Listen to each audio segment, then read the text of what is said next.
Bonjour à tous, je m'appelle Corentin Fepper, donc je suis un ancien étudiant de Lyon 1 et notamment de Philippe. Et aujourd'hui je vais vous parler de la conjecture de sensitivité, donc qui est maintenant un théorème qui a été démontré en 2019 par Hao Wang. Donc la conjecture de sensitivité, c'est une conjecture sur les fonctions booléennes. En fait, le principe, c'est de mesurer la complexité des fonctions booléennes. Donc, une fonction booléenne, c'est une fonction qui prend plein de paramètres 0 ou 1 et qui renvoie soit 0, soit 1, donc soit vrai, soit faux. Et donc, l'idée, c'est de mesurer à quel point elles sont complexes et par différents moyens, différentes méthodes de mesure, dont la sensitivité. Et le but, c'est de voir que toutes ces différentes méthodes de mesure sont équivalentes en un certain sens. Et donc, il n'y a presque plus que la sensitivité qui résistait encore ces dernières années. On n'avait pas encore réussi à trouver pourquoi elle était bien équivalente à toute une catégorie d'autres mesures de complexité qu'on connaissait. Et donc, ça a été résolu par Wang en 2019.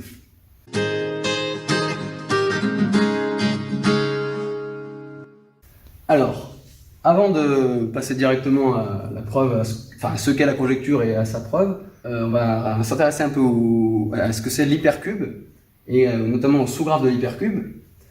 Alors, j'appelle Qn l'hypercube en dimension n. Alors, qu'est-ce que ça veut dire?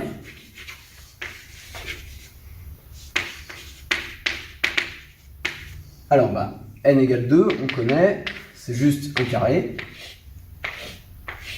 N égale 3, c'est un cube.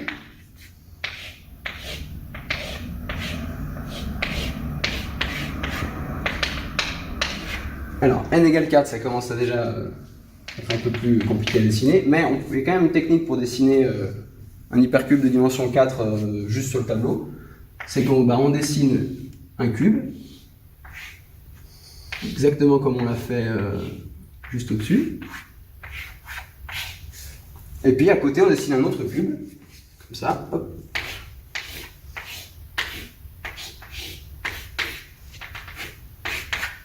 Et on relie les sommets correspondants. Donc ici, là, là, comme ça.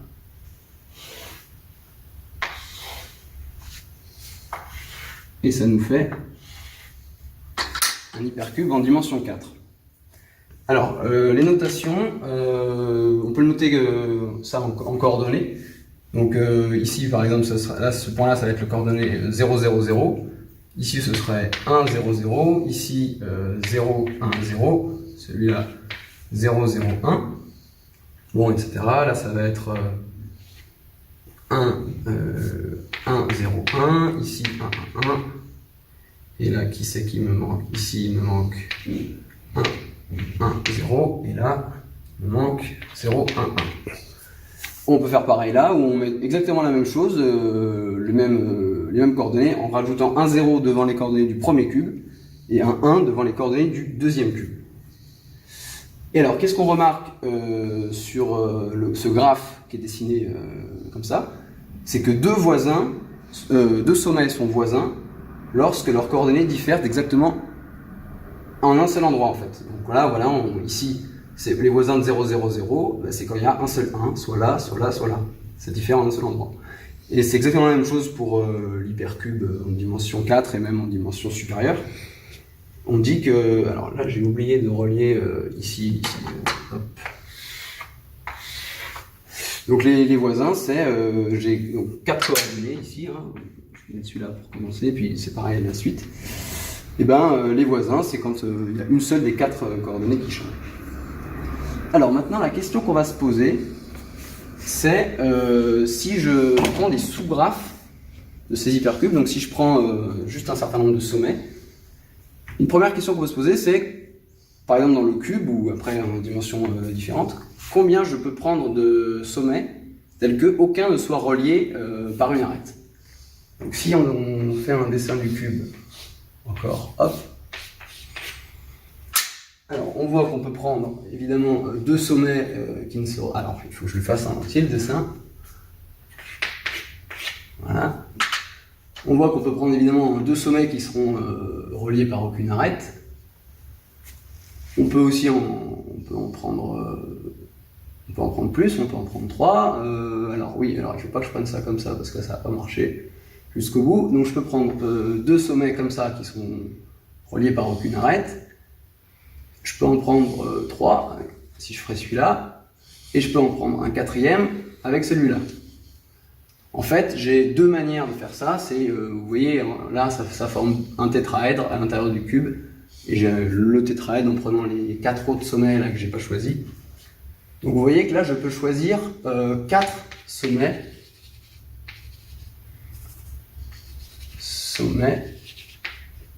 Reliés par aucune arête. Alors, dans l'hypercube en dimension supérieure, eh ben, je peux faire la même chose avec 8 sommets, puisque si j'ai pris ces 4 sommets-là dans le cube, eh ben, dans le deuxième cube qui sera dessiné à côté, je prendrai les 4 sommets opposés. Ça me ferait bien 8 sommets qui sont reliés aucunement entre eux. Alors, je vais noter ce nombre delta H. Donc, je note delta H pour H, un sous-graphe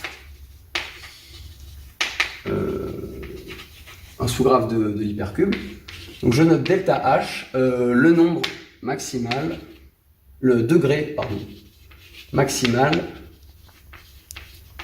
dans le sous-graphe H.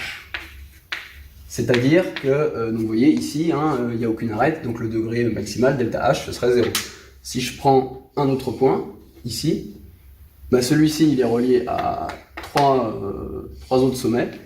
Donc là, mon delta H voudrait 3. Ce qu'on appelle le degré, c'est le nombre de sommets dans le sous-graphe qui sont reliés par une arête du graphe à ce pont. Et on regarde le degré donc, maximal pour les sommets du sous-graphe.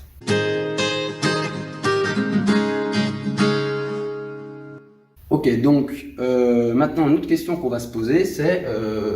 là, on a vu que sur cet exemple-là, j'avais mes 4 qui n'étaient pas reliés et j'en ai rajouté un, ça faisait un degré 3. Est-ce que c'est possible d'en avoir 5 sommets qui seraient reliés par 0 arête? Là, c'est assez facile de se convaincre que c'est impossible d'avoir un degré 0 avec 5 sommets. Mais est-ce qu'on peut quand même faire mieux que 3? Alors, on va voir. Donc, si je prends un cube, encore, et là, je voudrais prendre 5 sommets et idéalement faire en sorte que le degré maximal soit juste 1. Parce que bon, on a vu que pour 4 sommets, on pouvait prendre le degré 0. Est-ce qu'on peut prendre juste 1? Alors si j'essaye de faire juste 1, bon, j'aurais par exemple deux sommets là qui seraient reliés. Maintenant, j'essaye de ne pas avoir de degré 2, donc je vais prendre les sommets en face. Là, j'ai pas de degré 2. J'ai degré maximal 1, mais là on voit que si je veux rajouter encore un sommet, où que j'aille, j'ai pas trop le choix, j'aurai forcément un degré 2. Donc on voit que pour 4 sommets,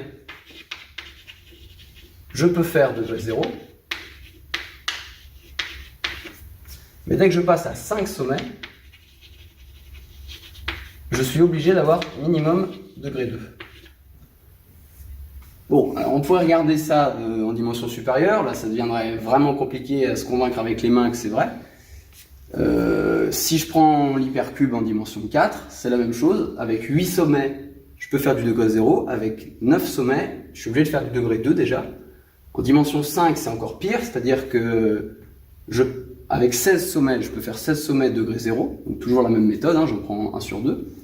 Et par contre, pour 17 sommets, là j'aurai au moins un degré 3.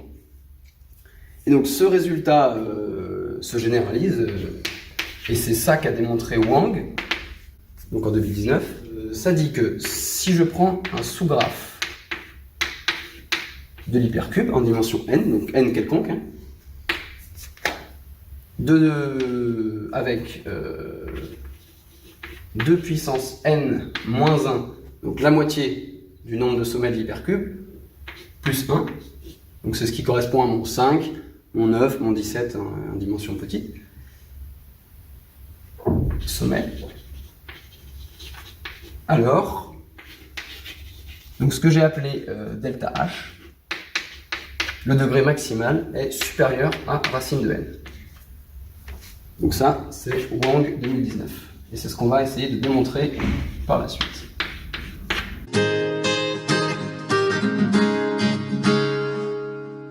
Alors, donc maintenant, on va voir pourquoi ces questions-là de degrés sur le graphe, toutes ces petites problématiques, sont reliées à l'étude des fonctions booléennes. Alors, qu'est-ce que c'est une fonction booléenne? Alors, une fonction booléenne, c'est une fonction de 0,1 puissance n dans 0,1. Donc, c'est-à-dire qu'on a une série de paramètres qui valent soit 0, soit 1, donc c'est vrai ou faux, et la fonction renvoie vrai ou faux. Un exemple de fonction booléenne, c'est je prends f de ABC, et puis par exemple, je fais A et B, ou C. Après, voilà, c'est plein de mélanges, de combinaisons, enfin une combinaison de et, de ou, et puis des propositions. Pour le calcul, qu'est-ce que ça donne si on prend des chiffres, enfin des soit 0, soit 1? Bah ça, c'est le produit xy, qui correspond à A et B, plus Z, et puis il faut enlever, ou Z, et puis il faut enlever l'intersection xy, z. Et donc on peut voir une fonction booléenne sur le graphe de l'hypercube. Donc là, si on dessine ici, on a 3, on a ABC, donc on en a 3, donc on dessine un cube. On va reprendre les notations en coordonnées. Donc là, j'ai 0, 0, 0. Là, je vais avoir 1, 0, 0. Là, je vais avoir 0, 1, 0. 0, 0, 1. Alors ici, 1, 1, 0. Ici, 1, 0, 1. 1, 1, 1. Et ici, il me manque lequel? Il me manque 0, 1, 1. Et bien, quand je fais A et B ou C, donc c'est soit je prends j'ai le ou C, donc qui correspond au 4 du haut, soit je prends A et B ici. Donc ça veut dire que là j'ai colorié en orange tout ce qui me renvoie 1 à ma fonction booléenne, et puis je colorie d'une autre couleur, en jaune hein, par exemple, tout ce qui va me renvoyer 0. Voilà. Donc ça dit, quand j'ai colorié le point 0, 0 en jaune, ça me dit que f de 0, 0, 0 égale 0.